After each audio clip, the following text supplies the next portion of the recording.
네, 안녕하십니까. 건강스페셜의 정경욱 원장입니다. 안녕하세요. 치의학 박사 정유미입니다. 오늘도 건강과 관련한 다양한 정보가 준비되어 있습니다. 방송을 보시다가 건강에 대해서 궁금한 사항이 있으신 분들은 지금 바로 02-2000-4907로 전화 주시면 자세한 상담이 가능하니까요. 여러분들의 많은 참여 부탁드립니다. 네, 그러면 오늘 이야기 나눠볼 주제 화면으로 만나보시죠. 현대인이라면 누구나 한 번쯤 느껴본 허리 통증. 자, 잘못된 자세와 생활 습관으로 인해서 몸의 중심인 척추가 무너지고 있습니다. 허리 디스크와 척추관 협착증, 그리고 추간공 협착증까지 많은 분들이 헷갈려하는 이 척추 질환의 정확한 원인과 증상, 그리고 치료법은 무엇일까요? 100세까지 꼿꼿한 허리를 위한 처방전, 지금 건강 스페셜에서 자세히 알아보시죠.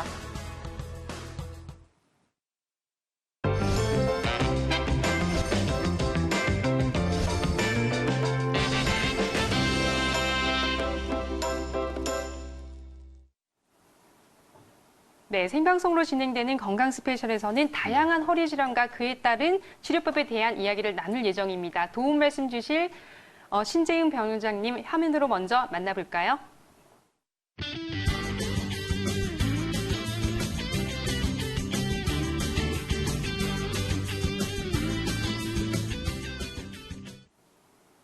네, 원장님 자리에 나오셨는데요. 인사 나눠볼까요? 원장님 안녕하세요. 네, 안녕하세요.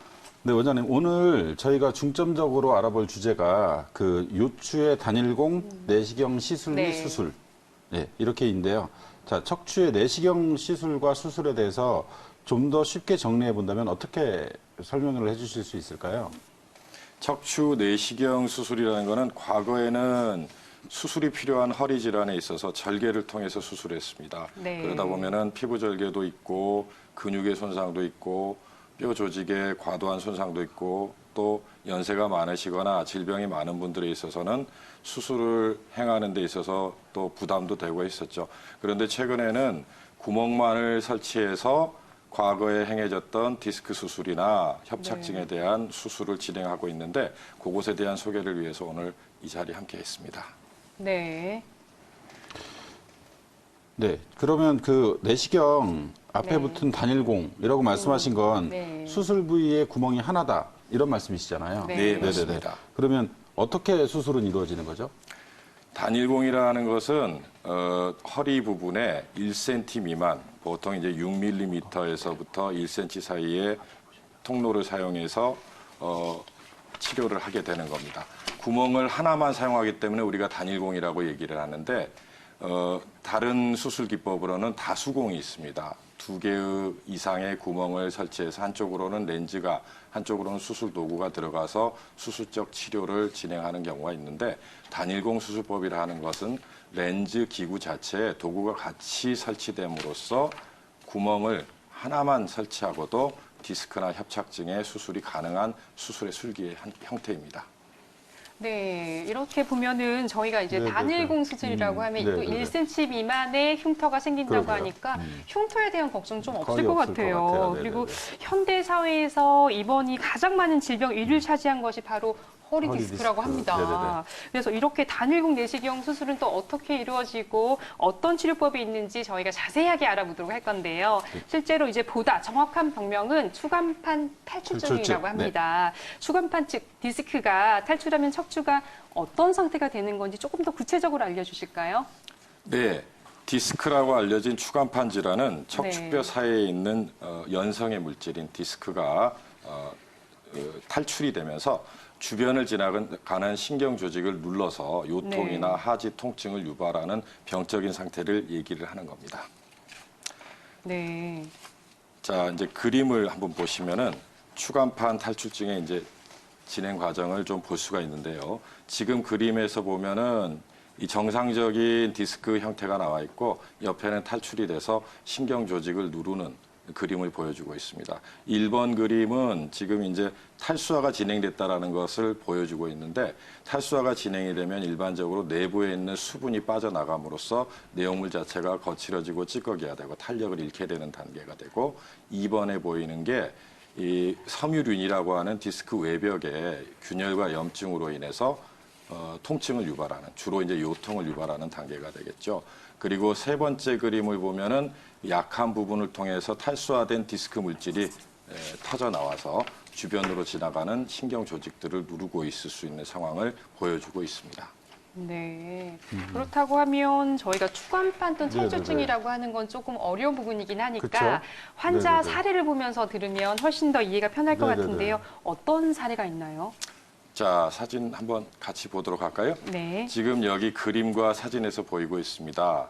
옆에 그림에서 보시면은 네. 탈출이 된 디스크가 빨갛게 지나가는 게 지금 신경 조직으로 지금 표현이 되고 있는데 누르고 있죠. 저렇게 네. 되면 이제 다리로 내려가는 신경들이 눌리면서 다리가 당긴다, 심하면은 다리 힘이 떨어진다, 감이 어두워진다 하는 병세까지 보일 수가 있죠. 네. 옆에 사진은 MRI 사진입니다. 저렇게 어두워지는 변화를 우리가 탈수화 현상이라 그러는데 물이 다 빠져나가고 건조해진 상태에서 수액이 터져 나와서 저렇게 뒤로 지나가는 신경을 누르고 있는 소견을 볼 수가 예. 있습니다. 자, 이 환자는 디스크가 맨 마지막 구획인 5번 요추와 천추 1번 사이에서 흘러나와서 뒤로 지나가는 신경 조직을 강하게 누르고 있는 사진을 보여주고 있습니다. 예.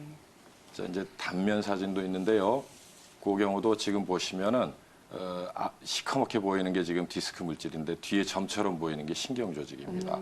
디스크 물질이 신경 가닥을 누름으로써 이 환자의 경우에 있어서도 하지 방사통뿐만 아니고 발목 아래의 마비 증세를 주소로 해서 실제로 내원했던 환자의 MRI 사진을 보고 계십니다. 네. 지금 방금 말씀해 주셨는데 그 이제 디스크가 어느 정도 남았느냐에 따라서 이제 환자분들이 네. 호소하시는 통증이라든지 이런 증상이 다 다를 것 같거든요. 네. 네. 그 어떻게 이제 초기부터 중증까지 어떤 증상들을 호소를 많이 하시나요? 디스크가 터져 나온 디스크가 네. 크다 그래서 반드시 그에 비례해서 통증이 뭐 더 심하다, 마비 증세가 심하다 그런 거는 없습니다. 근데 일반적으로 예. 초기 증세를 보면 허리 통증을 많이 호소를 하세요. 엉치까지 아프다라는 걸 많이 호소하시는데 처음 증세는 오래 앉아 계실 때 그리고 네. 이제 앉았다 일어나거나 누웠다 앉는 등의 자세 변화를 크게 하실 때 좀 증세를 호소하시는 분들이 많이 계십니다. 예. 시간이 조금 지나다 보면 허리가 틀어졌다라는 느낌을 갖고 병원에 방문하시는 경우가 많이 계시는데요. 그런 경우는 이제 반응적 측만 현상이라고 우리가 얘기를 합니다. 반응적 측만 현상이라 하는 것은 바로 서게 되면 통증이 더 심화되기 때문에 네. 어느 한쪽으로 허리를 틀면서 체중을 분산시켜서 통증을 좀 피하고자 하는 방어 기제의 표현입니다. 이런 것들이 또 표현이 되는 경우가 있고 더 악화되는 경우는 엉치를 지나서 허벅지 그리고 발목 그리고 발바닥까지 당기는 증세 더 이제 심화돼서는 발목을 드는 힘이라든지 엄지발가락을 드는 힘, 발목을 내리는 힘들이 떨어지는 근력의 마비 증상 그리고 감이 어두워지는 감각신경의 둔화 현상 그리고 더 심화된 경우에 있어서는 대소변을 가리기 어렵거나 회음부 주변, 항문 주변에 감이 떨어지는 마미 증후군까지 발생을 해서 방문을 하시는 경우도 있어요. 네, 이렇게 또 허리 디스크 네, 때문에 네. 또 이런 마비 증세가 오기도 하고 또 불편함을 많이 느끼는데 사실 그러니까요. 현대인들이 또 아무래도 많이 앉아 있는 자세 때문에 네네네. 허리 아픈 통증을 요소하는 분들이 많긴 하거든요. 실제로 이렇게 뭐 운동 부족 때문이다, 잘못된 자세 때문이다 이런 것 때문에 허리 디스크를 앓고 있는 분들도 많은데 특히나 이 추간판 탈출증에 취약한 사람들이 특별히 있을 것 같긴 한데요. 어떤 분들이 이런 질환에 잘 걸리나요? 우리 몸의 모든 살아있는 조직은 네. 연령에 따른 변화를 겪게 됩니다. 예. 다 그것을 통칭해서 퇴행성 변화라고 얘기를 하는데요. 네. 디스크도 예외는 아닙니다. 청년기에 디스크의 성분의 80%가 수분입니다. 그런데 70대가 가서는 5분의 1까지 줄어든다라는 보고를 볼 수가 있는데 네. 물빠짐 현상이 대표적인 디스크 조직에 있어서는 퇴행성 변화가 되는데요. 이러한 연령에 따른 퇴행성 변화와 더불어서 그리고 반복적인 허리를 움직이는 자세라든지 오래 앉아 있을 수밖에 없는 직업적인 환경, 또 이제 복부 비만을 포함한 체중의 증가, 또 이제 교통사고와 같은 예기치 못한 외상에 의해서 섬유륜이랄지 기타 조직의 손상이나 염증이 발생을 하게 되고 내부의 퇴행성 변화에 의해서 탈수화된 디스크 물질이 결국에는 약한 부분을 통해서 터져 나오게 되고 주변을 지나가는 신경 조직을 자극하거나 누름으로써 증세를 유발하게 되는 거죠. 그래서 이제 말씀 여쭤보신 대로 여러 가지 원인이 있기 때문에 뭐 하나 딱 집어서 이런 군이 더 문제가 많다라고 얘기하기는 좀 어려운 부분이 있습니다. 그러면 보통 이제 저희가 병원을 가게 되면 네.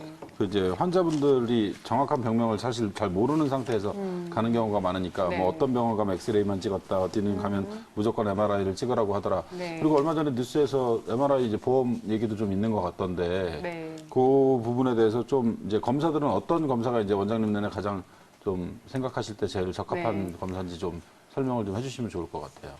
우선은 환자분이 이제 의사를 만나야겠죠. 네. 의사를 그렇죠. 만나면 뭐 처음에 얘기가 제일 중요하죠. 네. 언제부터 아팠는지, 어떤 양상으로 병원에 오게 되셨는지, 뭐가 제일 불편하신지, 통증의 정도는 어느 정도인지 바르게 말씀, 그리고 이제 지금까지 겪어온 것들에 대해서 자세히 말씀을 해주시는 게 가장 중요하다라고 저는 생각을 네. 합니다. 그리고 우리가 진찰의 방법으로서는 예전에는 이학적 검사라고 얘기를 많이 했습니다. 진찰이 되겠죠. 우선은 하지 직거상 검사라는 게 있어요. 다리를 편 상태에서 하늘을 보고 위로 들어 올리는 거죠. 그래서 일반적으로 60도 미만에서 통증이 유발이 된다라면 양성으로 봅니다. 그리고 이제 상위 요추부에서는 대퇴신경이 눌리는 경우가 많이 있는데 이런 경우는 엎드려서 무릎을 뒤로 굽히고 고관절을 뒤로 과신전을 시킴으로써 통증이 유발되는 걸 볼 수가 있는데 같이 진행이 됩니다. 하지 직거상 검사와 대퇴신경 신전 검사는 같이 진행이 되고 또 마비 증세가 의심이 된다 할 경우에는 발목이나 발가락, 무릎에 있어서 근력 확인을 하게 되는데 근력의 확인은 객관적인 평가가 됩니다. 0도에서부터 5도까지 보게 되는데 보편적으로 4도 이하가 되면 마비 증세가 시작이 된 걸로 보고요. 감각의 확인이 있습니다. 감각의 확인은 정상적인 측과 비교해서 환자분이 주관적으로 어느 정도 수준의 감각이 남아있는지를 말씀을 해주시는 건데 이 정도가 우리가 진찰의 상황에서 확인해 볼 수 있는 부분이 되겠습니다. 그리고 이제 영상 진단이 상당히 중요합니다. 여러 가지 질환을 네. 감별을 하기 때문에 필요한데 앞서 사회자님께서도 말씀을 하셨습니다만은 MRI가 이제 전국적으로 보험이 된다라는 얘기도 있어요. 그래서 많은 분들이 가격적인 부담 없이 촬영할 수 있는 날이 올 것 같은데요. 가장 중요한 게 엑스레이 촬영입니다. 네. 그리고 CT나 MRI 촬영이 같이 진행이 될 수도 있고 과거에는 조영수를 통해서 디스크의 윤곽을 확인하는 진단도 했던 적이 있었습니다. 네. 일반적으로 엑스레이와 CT, MRI 선에서 우리가 영상 진단은 확인을 하고 있습니다. 그리고 이제 신경학적 질환에서 근전도 검사를 겸하는 경우도 있는데 그러한 경우는 마비 증세가 강하게 의심이 되거나 허리 증세가 아닌 부분이 또 원인이 될 거라고 예측이 되는 경우에도 시행을 하고 있습니다. 네, 이렇게 생방송으로 진행되고 있는 건강 스페셜에서는 허리 건강에 대한 이야기를 나누고 있습니다. 방송을 보시다가 허리 질환을 앓고 있으신 분들이나 아니면 치료를 하면서 수술에 고민하고 있으신 분들이 있다고 하면 지금 바로 02-2000-4907로 전화 주시면 자세한 상담이 가능하니까요. 여러분들의 많은 참여 오늘도 부탁드리겠습니다. 자, 이렇게 이런 검사를 통해서 이상이 발견됐다라고 하면 사실 치료에 대한 것들을 또 고려를 해야 할 텐데요. 비수술 치료부터 저희가 또 그러니까요. 수술 치료법까지 네네네. 굉장히 다양한 치료가 있을 것 같긴 한데요. 어떻게 크게 나눠볼 수가 있나요? 우선은 비수술적 치료와 수술적 치료로 네. 크게 나누게 됩니다. 네, 비수술적인 치료는 가정에서부터 안정이죠. 과하게 몸을 움직이거나 격한 운동은 피하셔야 됩니다. 네. 허리가 아플 때에는 뭔가 운동을 통해서 극복을 하려 하는 것은 오히려 병세를 악화시킬 수도 있습니다. 그래서 충분한 휴식과 안정이 필요하고요. 네. 증세가 발현이 됐을 때는 가까운 병의원을 찾으십시오. 그렇게 되면 약물 치료와 그리고 물리 치료부터 우리가 처음 치료로서 시작을 하게 되는데 거기에도 반응이 없다 그러면 흔히 환자분들께서 알고 계시는 주사 치료를 병행할 수도 있습니다. 주사 치료를 병행하는 과정에는 병소의 진단을 정확하게 하기 위해서 엑스레이나 MRI 촬영 이후에 진행을 하는 게 더 효과적이라는 것을 말씀드리고 싶습니다. 그 주사 치료나 물리 치료, 약물 치료에도 반응이 미비하고 디스크가 MRI 상에서까지 확인이 됐다. 추간판 탈출증 혹은 문제가 확인이 됐다 할 경우에는 비수술적인 단계에서 최근에 많이 시행되고 있는 시술이라고 불리는 치료들이 있습니다.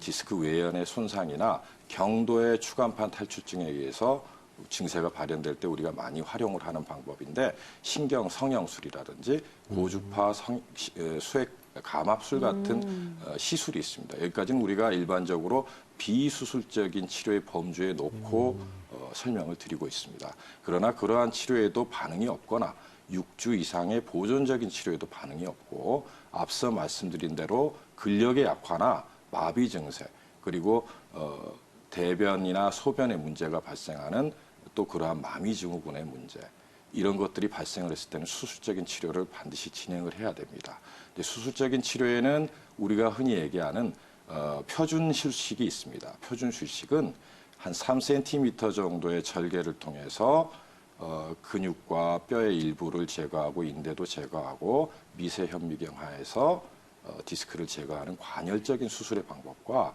최근에 많이 시행되고 있는 내시경을 사용한 수술적인 방법이 있겠습니다.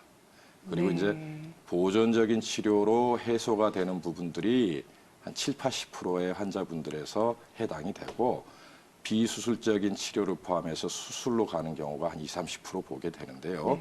그 중에서도 관열적 수술이나 내시경적인 수술로 해결이 되는 경우는 5에서 10% 미만의 환자들에 있어서 시행되는 걸로 보고 있습니다. 네, 이렇게 또 허리 통증 때문에 치료를 받는 단계도 굉장히 여러 가지라고 했는데요. 네. 원장님 말씀처럼 반드시 진단과 그리고 정밀한 검진을 통해서 치료 방법을 정하는 것이 좋겠고요. 우선은 통증이 있다라고 그러니까요. 하면 빨리 네. 해결하는 것이 좋기 때문에 가까운 병원에 가셔서 반드시 검진을 받아보시기를 권장합니다. 자, 그러면 이렇게 추간판 탈출증에서 아무래도 통증이 있다라고 했잖아요. 이 통증의 원인은 원장님, 신경을 압박하기 때문에 나타나는 건가요? 어떤 건가요? 네, 가장 주된 원인은 네. 디스크 물질이 터져나온 디스크 물질이 신경 조직을 누르기 때문에 예. 통증이 유발되는 게 가장 큰 원인이 되겠죠. 네. 하지만 그것만이 통증의 원인은 아닙니다. 네. 섬유륜이라고 하는 디스크 외연의 물질의 손상은 염증을 불러오게 되고 터져나온 디스크도 신경 조직을 누르는 과정에서 염증 과정이라는 걸 거치게 됩니다. 염증 네. 과정이 일어나는 것에 대한 증거는 염증 세포라든지 세포 독성 물질이라든지 염증 매개 물질이 실제로 디스크의 손상이나 추간판 탈출증이 있는 환자의 척수액으로부터 높아져 있는 결과를 우리가 확인하게 됐어요.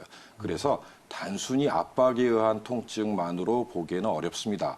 화학적인 과정인 염증의 과정도 요통이나 하지 통증을 분명히 악화시키는 데 영향을 주고 있습니다. 그에 대한 반증으로 주사 치료, 신경 차단술이라든지 경막의 신경 성형술 등에서도 경도의 디스크 문제에 있어서는 해소가 되는 것을 우리가 실제로 경험을 하고 있습니다. 네, 그 네. 비수술적인 치료 방법이랑 통증의 원인에 대해서 설명을 해주셨는데 네. 저희가 그 앞서 잠깐 설명해 드렸던 그 단일공 내시경 수술법에 네. 대해서도 이제 저희가 좀 더 자세히 알아볼 텐데요. 동영상이 준비가 되어 있죠. 네, 동영상 시청하시면서 원장님 설명 듣도록 하겠습니다. 네. 네, 지금 30대 여자 환자분의 이제 내시경을 사용한 디스크 수술의 사진입니다. 네. 환자는 지금 엎드린 자세로 수술을 받고 계시는데요.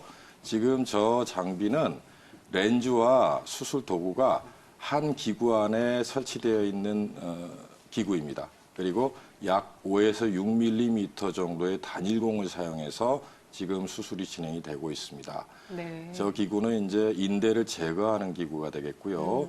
저 인대를 제거하면서 뼈도 일부 좀 제거할 수 있습니다. 그리고 우리가 반드시 내시경적인 시술에서 확인을 해야 되는 부분은 현미경을 사용한 열어서 하는 수술과 동일합니다. 네. 신경 조직, 즉 경막이라든지 신경근, 실제 기능을 하는 신경 조직들을 확실히 저 시야상에서 확보를 한 다음에 디스크를 제거하고 수술에 필요한 조직들을 충분히 제거를 해줘야 됩니다. 이 내시경 시술을 하면서 우리 초기에 경험이 적을 때는 많은 선생님들이 실수를 하는 게 충분히 디스크를 빼내지 못하고 수술을 종료하는 경우도 많이 있습니다. 왜 그러는가 하면은 신경 조직에 대해서 터치, 네. 부드럽게 신경 조직을 견인을 하면서 충분히 디스크가 감압이 돼서 신경을 누르고 있는 텐션, 즉 긴장도가 빠졌는지 확인을 하지 않으면 남아있는 디스크라든지 충분히 제거되지 않는 조직을 남겨놓고 증세가 완벽하게 해소되지 않는 경우도 우리가 흔히 목격할 수 있습니다. 지금 저 과정은 여러 가지 기구로 디스크를 제거를 하고 있는 겁니다. 네. 반드시 디스크를 제거하고 나서는 저렇게 신경 조직이 잘 압박으로부터 해소가 됐는지를 부드러운 기구들로 확인하는 과정이 필요합니다. 이러한 수술 과정이 끝나고는 최근에는 봉합, 실과 바늘을 사용한 봉합을 잘 하지는 않습니다. 네. 테이프를 붙여서 작은 상처이기 때문에 문제없이 또 수술 이후에 상처 관리도 가능합니다. 네, 이렇게 또 동영상을 보면서 보니까 좀 이해가 쉽긴 한데요. 그러니까요. 아무래도 또 내시경 수술의 장점은 또 네네네. 시간이 짧다는 거거든요. 이제 시술 경험이라든지 아니면 환자의 증세에 따라 또 다를 수는 있지만 대체적으로 시술 시간이 얼마 정도 걸리나요? 추간판 탈출증에 있어서는 약 20분에서 30분 정도 소요되고 네. 있습니다. 네. 네네네. 물론 이 전이가 심하다 그러는데 너무 예. 밑으로 내려오거나 너무 멀리 올라가서 사각이 형성되는 과정에 있어서는 뭐 조금 더 시간이 다소 걸리긴 합니다만은 네. 평균적으로 한 20-30분 내에 네. 수술은 종료가 됩니다. 그러면 절개 일반적으로 하신다고 아까 고식적으로 하신다는 절개 수술하고 비교했을 때 회복 속도는 어떤 차이가 회복 있을까요? 속도는 상당히 장점을 가지고 있습니다. 네. 마취에 회복되면서 보행이 시작되는 경우가 상당히 많이 있습니다. 그래서 그날도 보행과 또 외출이 가능한 경우도 네. 많이 있습니다. 네, 이렇게 보다 보니까 아무래도 네네네. 내시경 그러니까. 수술은 굉장히 네네네. 장점이 많은 것 같고 네. 당일 수술 후부터 바로 또 바로, 보행이 네. 가능하다고 하니까 지금 아무래도 좀 쉽게 접근할 수 있을 것 같은데요. 이 척추 내시경 수술의 전체적으로 장점은 어떤 게 있는지 조목조목 한번 살펴볼까요? 네. 우선은 네. 피부 절개가 작다라는 게 있습니다. 요새 또 네. 미용에 대해서 관심들이 많죠. 네. 그래서 허리나 등에 절개도 작은 것을 선호하는 게 사실입니다.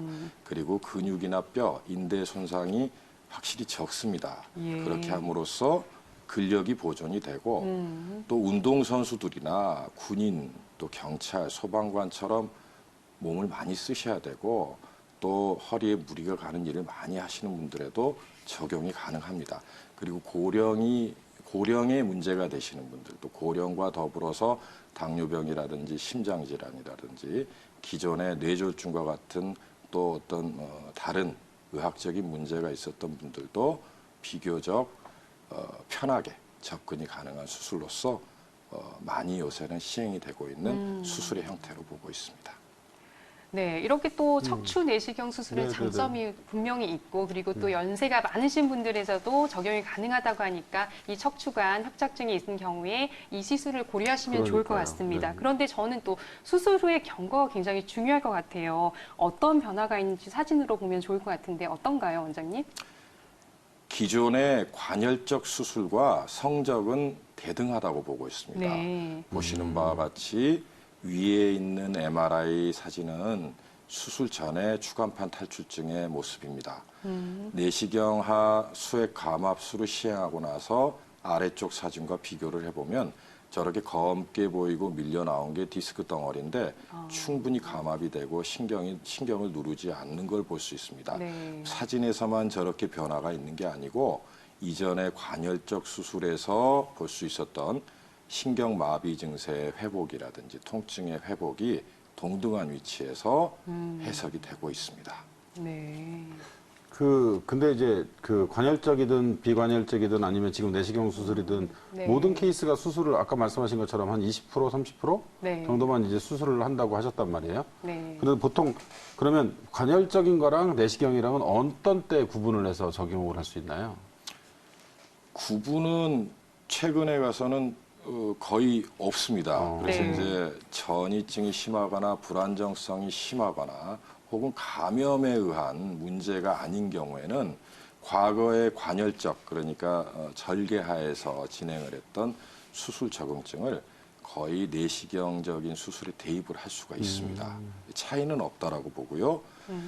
일반적으로 관열적 수술에 적응이 됐던 수술의 적응증을 똑같이 적응을 하고 있습니다. 예. 즉 이제 6주 이상의 보존적인 치료를 했음에도 불구하고 증세 해소가 없거나 네. 또 마미증후군이라고 아까 말씀드렸던 대소변의 장애 그리고 근력의 약화 우리가 객관적 주관적으로 마비 증세가 근력의 약화나 마비 증세가 발생을 했을 경우 또 이제 견딜 수 없는 통증에 의해서 일상생활이나 정상적인 수면이 가능하지 않을 경우에는 네. 수술적인 치료를 진행을 하는 게 환자분에게도 훨씬 더 이익이 많다라고 보고 있습니다. 네. 네, 근데 이제 그럼에도 이제 성공적으로 수술을 마쳤어요. 네. 그래서 생활을 하다 보면 네. 그 원래 레벨 말고 다른 레벨의 그 추간판이 또 탈출을 한다든지 그렇죠. 아니면 같은 거 자체가 또 뭐 염증이나 재발을 한다든지 뭐 이런 것들이 또 있을 수 있을 것 같단 말이에요. 네. 실제 그 재발률 같은 경우는 어떤 정도가 되나요? 추간판 탈출증을 수술 후에 재발이 되는 경우는 약 네. 10에서 15%로 보고는 있습니다.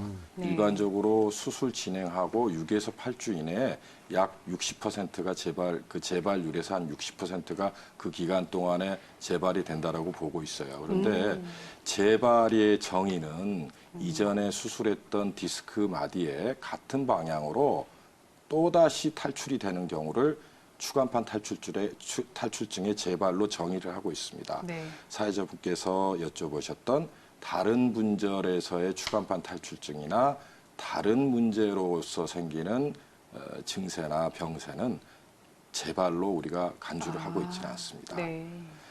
우선 재발이 잘 되는 것에 뭐 여러 가지 원인이 있겠습니다만은 앞서 말씀드린 10에서 15%의 확률은 평균치를 제시를 한 겁니다. 직업군이나 혹은 이제 생활의 환경, 습관이 너무나 많은 편차를 보이기 때문에 그 또한 위험한 또 수치가 아닐 수는 없어요. 그런데 일반적으로 재발이 잘 되는 경우를 우리가 봤더니 비만도 상당한 영향을 주고 있습니다. 네. 특히 복부 비만에 의해서 체중 증가 그리고 너무 격한 운동을 준비 운동 없이 하신다든지 하루 종일 앉아 계실 수밖에 없는 직업군 그리고 허리를 반복적으로 움직이셔야 하는 그러한 직업군에 있어서는 재발률이 확실히 높습니다. 그리고 이제 교통사고 이후에 증세가 있다가 또 수술까지 연결되신 분들은 또 외력에도 취약한 부분을 분명히 보이기 때문에 우리가 수술 이후에 재발을 막기 위해서는 체중 조절 그리고 습관을 좀 교정을 해야 됩니다. 일반적으로 한 자세로 너무 오래 앉아 계시는 거는 디스크의 내압을 높여요. 그래서 30분 정도 앉아서 작업을 하고 허리를 풀고 일을 하신다든지 그리고 물건을 들 때도 번쩍 허리를 굽혀서 드는 것보다는 어느 정도 무릎을 굽히고 허리의 숙임각은 최소해 주시는 게 좋습니다. 그리고 누워서 주무실 때도 바닥에서 주무시는 것보다는요. 네. 침대를 사용해서 누워있는 자세에서 기립을 할 때 허리에 부담이 적게 가는 수면 습관이 필요합니다. 네. 그리고 여러 가지 이제 예방법으로는 운동을 시작하기 전에 충분히 준비 운동 하시는 거. 그리고 이제 허리를 한번 수술을 하셨던 분들에 있어서는 망각을 하시는 분들이 많이 있는데 분명히 취약한 부분이 있습니다, 허리에. 그래서 너무 이제 격한 운동이나 또 추운 날 갑작스럽게 밖에 나갈 때 뭐 문제가 생긴다든지 이렇게 되면 안 되기 때문에 충분히 준비 운동이라든지 예열을 하고 활동을 하시는 것도 재발을 방지하는 방법이 될 수 있겠습니다.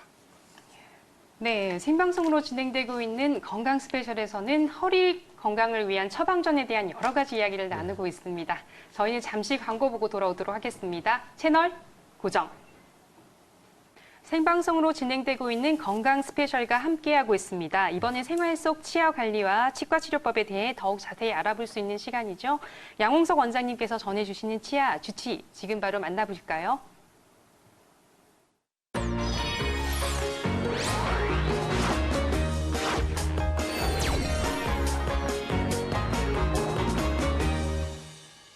안녕하세요. 무병장수의 첫걸음, 여러분의 치아 건강을 책임지는 양홍석입니다. 부득이하게 치아를 상실했다면 대부분은 임플란트에 의한 치아 수복을 제일 먼저 고려하게 됩니다.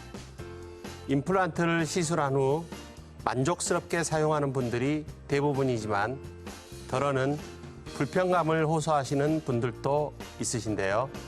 그 중에서는 오늘은 임플란트에 음식물이 자주 끼어서 발생하는 문제점과 그 해결책에 대해 알아보겠습니다.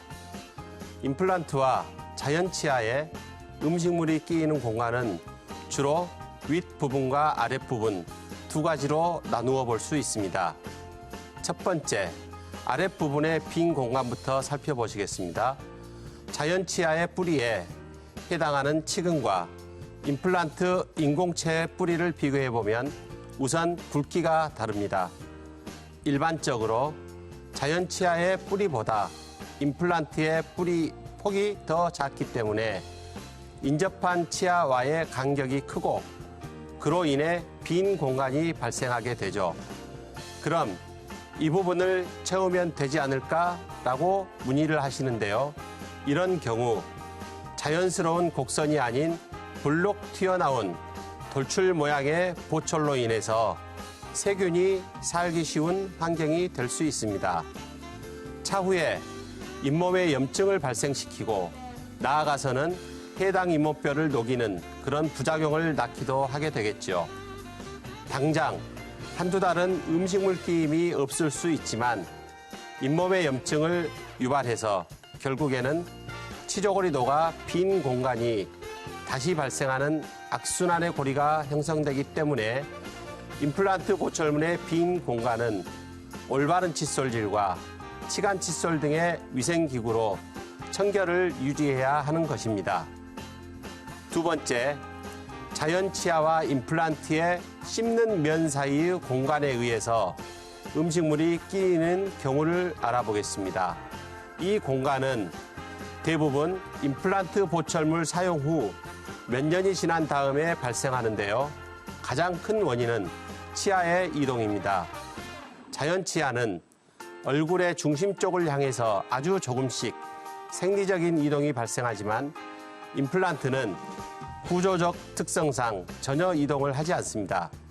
이러한 자연 치아의 이동과 임플란트 고정체의 결과로서 둘 사이에는 자연스럽게 빈 공간이 발생하고 음식물이 끼이게 되는 것이죠. 이 경우 치과에서는 임플란트 보철물을 꺼내어서 비교적 손쉬운 방법으로 빈 공간을 막아줄 수 있으니 꼭 내원하셔서 상태를 점검하시면 되겠습니다. 자, 오늘은 이렇게 임플란트 식립 후 음식물 끼임의 원인과 해결책에 대해서 알아봤는데요. 이 외에도 인접 치아가 흔들린다든지 보철물이 파절되었다든지 이런 여러 가지 몇 가지 이유가 더 있을 수 있으니 불편감이 생겼다면 치과에서 정확한 검사를 하고 해결을 해보시기 바랍니다.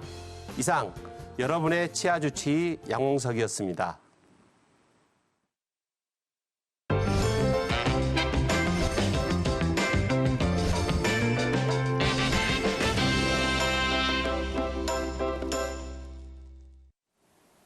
네, 오늘 치아 주치 시간은 또 임플란트에 대한 이야기를 나눠봤는데요. 네네네. 임플란트 시술은 사실은 수술만큼이나 중요한 게 사실 자기 관리입니다. 뭐 모든 시술들이 다 그렇긴 하지만 그렇죠. 수술 받고 나서 뭔가 문제가 생기는 경우에 반드시 치과에 찾아가서 정기 검진을 받으시고 자가 관리를 잘 해주셔야 오래 쓴다는 점 잊지 말았으면 그런 거 참 좋겠습니다. 잘 안 돼요. 네, 그렇죠. 네, 네.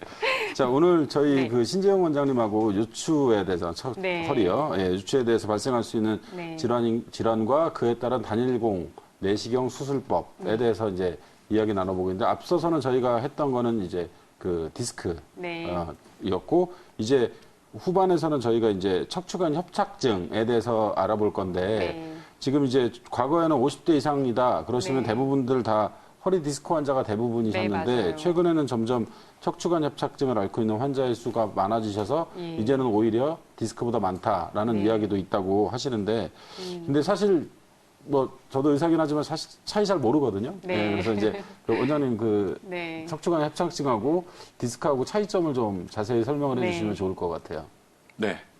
앞서 말씀드렸던 추간판 탈출증은 디스크의 문제입니다. 디스크의 네. 외연의 균열이나 염증, 그로 인한 통증, 혹은 그런 부분을 통해서 터져나온 디스크가 신경 조직을 누름으로써 요통을 포함해서 다리 증세, 마비 증세를 유발하는 게 추간판 탈출증의 병적인 원인이다 치면 네. 협착증은 달라요.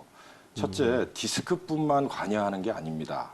네. 디스크도 어느 정도 퇴행성 변화와 돌출을 가지고 있겠지만 후관절이라든지 인대 그리고 척추체 자체 배열이 어긋남, 그것을 우리가 이제 전이증이라고 얘기하기도 하는데 그런 것들은 또 불안정성, 움직일 때 자세를 바꿀 때마다 척추 위치가 변하면서 저 척추 뒤로 지나가는 신경관의 크기를 작게 만들었다, 넓게 만들었다 하기도 합니다. 그래서 네. 협착증이라는 거는 전반적인 퇴행성 변화에 의해서 여러 원인에 의해서 생기는 문제다.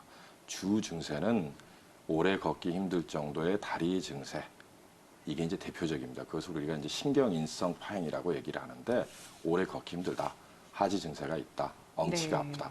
그런데 얼핏 들어보면 다리도 증세가 나오고 허리도 증세가 나오기 때문에 추간판 탈출증하고 참 혼돈하기 쉬운 증세를 보이기는 해요. 네. 네, 그렇다고 하면 뭐 척추관 협착증 사례 환자분의 사진을 보면 조금 더 이해가 쉽지 않을까요? 예. 네. 자, 보시다시피 협착증이 있는 분들은 연세 있는 분들이 상대적으로 많습니다. 추간판 탈출증은 20대부터 50대까지가 많이 발생이 되는 연령으로 보는데 척추관 협착증 환자분들은 그 이후 연령대가 상당히 많으시죠. 그래서 네. 엑스레이에서도 볼 때도 전반적인 퇴행성 변화를 보이는 척추를 보이고 있습니다. 또 MRI 한번 볼까요? 네. MRI 보게 되면은 저렇게 뒤쪽에 뭐가 하나가 툭 붉어지기보다는 전체적으로 좁아져 있는 척추관을 볼 수 있습니다. 디스크 뒤쪽으로 좁게 형성되어 있는 공간이 척추관인데 저 부분이 좁아져 있는 걸 볼 수 네. 있어요. 옆에 그림에서 보면은 뭔가 갈매기 모양처럼 검게 삼각형으로 보이는 걸 볼 수 있는데 저게 황색인대라고 하는 척추관 협착증을 유발하는 주요 인자 중에 하나입니다. 네. 그리고 그와 연결되어서 양쪽으로 훅 올라가 보이는 부분이 있는데 저것을 우리가 척추와 척추가 만나는 관절, 뒤에 있는 관절이라 그래서 후관절이라 그러는데 후관절과 황색인대의 두꺼워짐으로 저 가운데 있는 신경관이 좁아지는 전형적인 척추관 협착증의 사진을 보여주고 있습니다. 네, 그렇다고 하면 이 척추관 협착증은 그래도 이제 저희가 노화가 원인이라는 얘기를 많이 들어보긴 했는데요. 그렇죠. 퇴행성 변화. 예, 네. 퇴행성에 의한 이런 노화의 질환일 것 같긴 한데 정확하게 어떤 원인이 있는 건가요? 우리가 척추관 협착증은 네. 추간판 탈출증에 비해서 명확한 원인을 찾기가 상당히 어려워요. 아, 앞서 사회자분들께서 말씀해 주신 대로 퇴행성 변화가 원인이라고 보고 있습니다. 네. 물론 그 퇴행성 변화를 유발하는 원인 인자로는 여러 가지가 있겠습니다만은 직업 환경 혹은 생활 자세가 크다라고 보고 있어요. 그리고 앞서 제가 말씀드렸다시피 전이증이라는 말씀을 제가 드렸는데 뼈의 배열이 어긋나서 뼈가 앞으로 나가 있는 형태 이런 경우 이것도 퇴행성 변화인데 네. 그로 인해서도 척추관 협착증이 많이 발생을 한다는 겁니다. 네. 추간판 탈출증은 우리가 원인 인자를 상당히 규명을 했습니다만 네. 척추관 협착증은 연령에 따른 노화 그리고 조직의 퇴행성 변화로 아직까지도 원인이 모호한 경우가 많이 있어요. 그러나 이제 연령대가 중년 이상인 분들에게 많이 발생을 하기 때문에 추간판 탈출증보다는 조금 특이성이 없는 원인을 갖는 게 특징입니다. 네, 이렇게 척추관 협착증의 원인은 사실은 좀 잘 알려진 바가 없다라고 하긴 하는데 이렇게 두 질환의 상태가 그래도 좀 차이가 날 것 같긴 해요. 그러니까요. 네, 네. 아직도 제가 들으면서도 굉장히 좀 어렵기도 하는 부분이 있는데 정확하게 어떤 증세로 구분을 할 수 있을까요? 가장 큰 차이는 네, 추간판 탈출증과 척추관 협착증의 차이가 뭐냐라고 네. 이제 많이들 궁금해 하시는데 신경인성 파행이 있느냐 없느냐입니다. 자, 어려운 얘기죠. 네. 신경인성 파행. 파행이라는 건 걸음이 깨진다는 얘기입니다. 쉬지 않고 걸을 수 있는 거리가 파행. 예, 파행이라는 거는 우리가 보통 300m 정도부터 얘기를 해요. 예. 300m까지는 쉬지 않고 잘 걸으셨던 분이 어느 날 200m 가다가 한번 쉬었다 가거나 허리를 숙였다 가야 되고 100m 정도 걸었다가 또 쉬었다 가야 되고 한다라면 신경인성 파행이 있다라고 보는 겁니다. 예. 그렇다면 신경인성 파행의 원인은 뭔가요? 우리가 이제 저렇게 척추관이 좁아져서 신경으로도 혈류가 충분히 공급이 돼야 되는데 저렇게 물리적으로 좁아져 있기 때문에 저 막힌 부위 아래로 충분한 혈류 공급이 이루어지지 않는 겁니다. 네. 그렇게 함으로써 혈류 공급이 떨어지는 일종의 허혈 현상에 따라서 다리 쪽의 증세가 발현이 되는 거예요. 그것을 우리가 신경인성 파행이라고 얘기를 합니다. 그리고 추간판 탈출증은 명확합니다. 디스크의 외벽의 손상이나 염증, 돌출된 디스크가 그 해당 신경을 누르기 때문에 다리 쪽, 특히 양쪽보다는 오른쪽이나 왼쪽 한쪽으로 문제를 유발하는 경우가 대부분입니다. 그리고 가장 큰 차이는 추간판 질환은 허리를 숙일 때 더 힘들어요. 앉아있거나. 그러나 협착증에 있어서는 허리를 숙이면은 오히려 증세가 완화되는 또 차이를 볼 수가 있습니다. 네.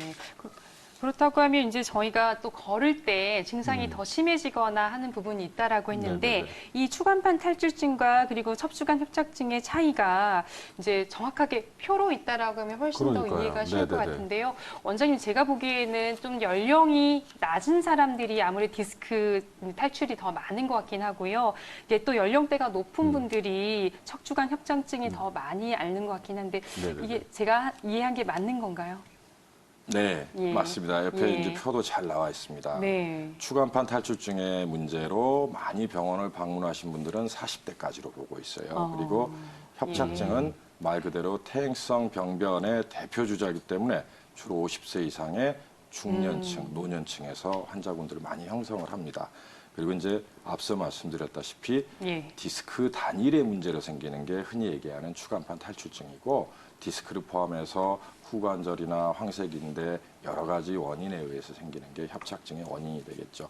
네. 증세도 잘 나와 있네요. 예. 누워서 다리를 올리면 다리 통증이 심하다. 허리 디스크죠. 누워서 다리를 올려도 통증이 없습니다. 이것을 우리가 이제 아까도 말씀드렸다시피 혈류 공급에 줄어들므로써 허혈로 생기는 문제이기 때문에 디스크를 감별하기 위해서 하지 직거상 검사를 할 때 척추관 협착증에서는 음성을 보이는 경우가 대부분으로 보고 있습니다. 네, 이렇게 또 다리의 증상이 조금 심한 경우라고 하면 허리 디스크인 것 같고, 그리고 그러니까요. 걸을 때 증상이 심해져서 또 이제 연세가 있으신 분들이 중간에 쉬면서 쪼그려 앉아서 좀 쉬기도 하고, 그리고 뭐 이렇게 허리를 굽히는 게 더 편한 경우가 있잖아요. 그러니까요. 이런 경우에 네네네. 척추관 협착증을 의심해 볼 수 있겠네요. 근데 이렇게 척추관 협착증도 저희가 알아봤던 허리 디스크처럼 방사통 같은 것들 겪는 경우도 있는 건가요? 네, 네. 방사통이라고는 잘 부르지 않습니다. 우리가 추간판 탈출증에 있어서는 해당 눌리는 신경 조직으로부터 유발되는 것을 다리로 표현될 때 방사통이라고 얘기를 하고 척추관 협착증에 의해서는 방사통보다는 그냥 저리고 당기다라는 게 좀 틀려요. 그래서 네. 위치가 다릅니다. 예. 추간판 탈출증에 의해서 신경근이 하나하나 두 개가 눌릴 때는 그 부분을 따라서 통증이 따라가는 그걸 갖다 우리가 방사통이라 그러는데 협착증에 있어서는 눌리는 부분의 아래로 혈류 공급이 전반적으로 감소가 되기 때문에 예를 들어 4, 5번 구획에서 협착증이 발생을 했다. 그러면 5번 신경근, 천추 1번 신경근, 2번 신경근까지 아래로 해당되는 부분의 허혈에 의해서 저림, 은근한 통증, 힘 떨어짐 등을 보일 수가 있고 자세에 따라서 또 허리를 조금 숙인다든지 쭈그려 앉으면 금방 또 회복이 되는 예. 특징을 보이는 거죠. 네. 근데 아까 말씀하셨던 그 디스크도 이제 치료가 방법이 되게 여러 가지였잖아요. 네. 그럼 이번 척추관 협착증도 단계도 그 디스크랑 비슷하게 네. 뭐 보존적 치료 이렇게 나눠지는 건가요? 네, 맞습니다. 네. 추간판 탈출증은 통증이 협착증에 비해서 더 예리하고 참기 힘든 부분이 많이 있기 때문에 우리가 6주 정도 보존적인 치료를 권해요. 그런데 척추관 협착증 같은 경우는 첫째는 이제 1, 2년 증세가 있어서 알아오시는 분들이 아니고 상당한 시간 동안 통증이 있으셔서 병원을 방문하시는 경우도 많이 있죠. 그래서 한 8주에서 12주 정도 보존적 치료를 권합니다. 보존적 치료에는 일반적으로 약물, 그리고 신경 차단술 같은 주사 치료 그런 것에도 반응이 없거나 앞서 말씀드린 대로 추간판 탈출증에 의해서만 마비가 발생되는 건 아닙니다. 척추관 협착증도 좁아진 척추관이 악화되고 시간이 오래되면 마비 증세를 유발을 하기도 해요. 물론 마미증후군처럼 배변 혹은 회음부 쪽에 감각 상실을 유발을 하기도 합니다. 그런 것들이 나타나는 경우에는 수술적인 치료를 진행을 해야죠. 이러한 수술적인 치료를 선택함에도 과거처럼 관열적으로 열어서 수술을 하는 방법이 아직도 많이 진행이 됩니다만은 최근에는 그 경우도 내시경을 사용해서 최소 심식적으로 진행을 하기도 합니다. 지금까지 말씀해 주셨던 건 이제 보존적 치료랑 이제 시술들 네. 맞는데 아까 보셨던 것처럼 그 동영상으로 수술 장면 또 준비하신 거 있으시다고 네. 그래서 그 네. 수술은 그쪽에서 좀 다시 자세히 설명해 주시면 좋으실 것 같아요. 네. 예, 보도록 하겠습니다. 지금 이제 이 경우는 단일봉 내시경을 사용한 협착증의 수술 방법입니다.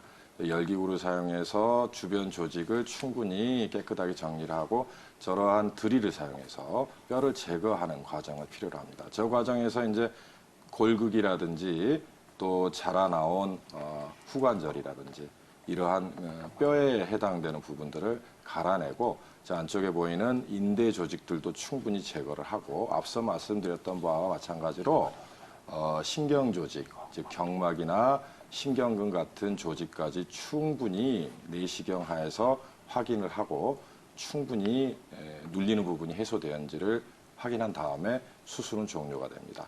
마찬가지로 이 협착증도 내시경 수술을 할 때 상처는 테이프로 종료를 합니다. 네, 이렇게 또 노화가 진행돼서 나타나는 척추관 협착증의 네네네. 경우에는 아무래도 생활 속에서 이 노화를 예방하는 것이 굉장히 중요할 것 같은데요. 어떤 생활 관리를 하는 것이 도움이 될까요? 첫째는 바닥 생활을 안 하시는 게 좋을 것 같아요. 네. 바닥에 쭈그려 앉거나 가부좌를 들고 앉거나 등받이 없이 앉는 건 좀 피해 주셨으면 좋겠습니다. 그리고 누워서 주무시거나 쉴 때는 바닥 말고 침대를 꼭 사용해서 수면을 취하시는 게 좋겠고 물건을 들거나 혹은 또 이제 소일거리로 혹은 직업적으로 허리를 숙여서 농사일을 하신다든지 네. 물건을 들었다 놨다 하는 반복적인 허리 운동을 하시는 경우에는 충분히 작업 중간에 허리를 풀어주는 과정이 또 필요합니다. 그리고 여러 가지 이제 운동을 하기 전에도 준비 운동 철저히 하시고 그러는 것들이 이제 추간판 탈출증뿐만 아니고 협착증에 있어서도 예방을 위한 좋은 습관이라고 볼 수 있겠습니다. 네, 이렇게 100세 시대를 앞두고 있는 만큼 아무래도 허리 질환을 앓는 분들이 굉장히 많이 늘어나고 있는 추세인데요. 네네네. 이렇게 허리 질환을 앓고 있는 경우라고 하더라도 다양한 치료 방법들이 준비되어 있다고 합니다. 반드시 전문의 상담을 통해서 이제 진단을 받으시고 시술 방법을 결정하는 것이 중요할 것 같고요. 실제로 저희가 여러 가지 전문의 상담을 통해서 네네네. 또 안전한 시술법들이 많다라고 합니다. 보존적인 치료부터 굉장히 다양한 수술 방법이 있기 때문에 허리 질환 앓고 있는 분들은 반드시 상담을 통해서 치료 방법을 결정하시면 좋을 것 같습니다. 자, 건강 스페셜 오늘 준비한 소식은 여기까지입니다. 네. 저희는 다음 이 시간 더 밝고 건강한 모습으로 찾아뵙도록 네네네. 하겠습니다. 자, 혹시 방송을 보시다가 궁금하신 사항들이 있으셨다고 하면 바로 02-2000-4907로 전화 주시면 자세한 상담이 계속해서 가능하니까요. 여러분들의 많은 전화 많이 부탁드리도록 하겠습니다. 자, 시청해 주신 여러분 고맙습니다.